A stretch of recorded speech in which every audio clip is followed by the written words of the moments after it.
তাহলে টলিগঞ্জের তারকা নুসরাত জাহানকে সর্বশেষ অভিনয় করতে দেখা যায় আরই চলচ্চিত্রে।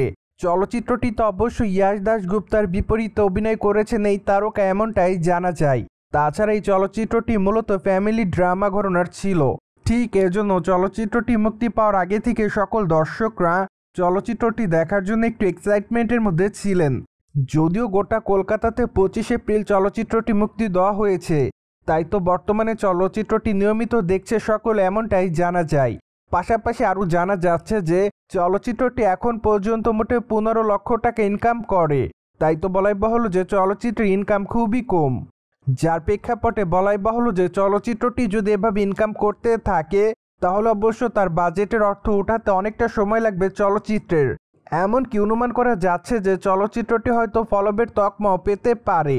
যাই হোক, এখন শুধুমাত্র অপেক্ষার পালা, কেননা চলচ্চিত্রটি তো এখনও সিনেমা হলে চলছে। মূলত যখন চলচ্চিত্রটি সিনেমা হল থেকে নেমে যাবে তখনই অবশ্য চূড়ান্তভাবে জানা যাবে চলচ্চিত্রটি কতটা আয় করেছে। বাই দ্য ওয়ে, চলচ্চিত্রের পর্দায় নুসরাত জাহানকে অনেকটা সাদামাটা চরিত্রে অভিনয় করতে দেখা যায়। পাশাপাশি ইয়াশ দাশগুপ্তের লুকেরও তেমন একটা পরিবর্তন পাওয়া যায় না। ঠিক এজন্য অনুমান করা যায় যে চলচ্চিত্রের গল্পটি সকল দর্শকদের কাছে সেভাবে নজর কাটতে পারেনি।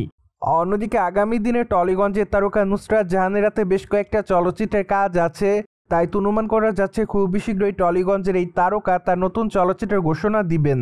পাশাপাশি অবশ্য মাত্র কয়েকটা দিন আগে রক্তবীজ 2 চলচ্চিত্রের আইটেম গানে পারফর্ম করতে দেখা গিয়েছে টলিগঞ্জের এই তারকাকে।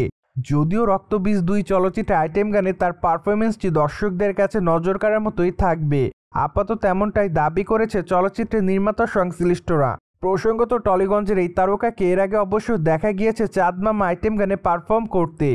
যদিও বাংলাদেশি বরবাদ চলচ্চিত্রের আইটেম গান ছিল এটি। তাছাড়া সেখানে অবশ্য তার পারফরমেন্স দর্শকদের কাছে নজর কাড়ে, তাই তো বলাই বাহুল্য যে গানটির মাধ্যমে সম্প্রতি সময় ট্রেন্ডিং লিস্টে এসেছিলেন এই সুন্দরী তারকা। সো ভিউয়ার্স, জেনে তো নিলেন আর এই চলচ্চিত্রটি মুক্তির পর কত টাকা ইনকাম করেছে এখন পর্যন্ত। আর এই বিষয়টি নিয়ে আপনি কি বলতে চান তা অবশ্যই কমেন্ট বক্সে জানাতে কিন্তু ভুলবেন না। And subscribe our channel for more update.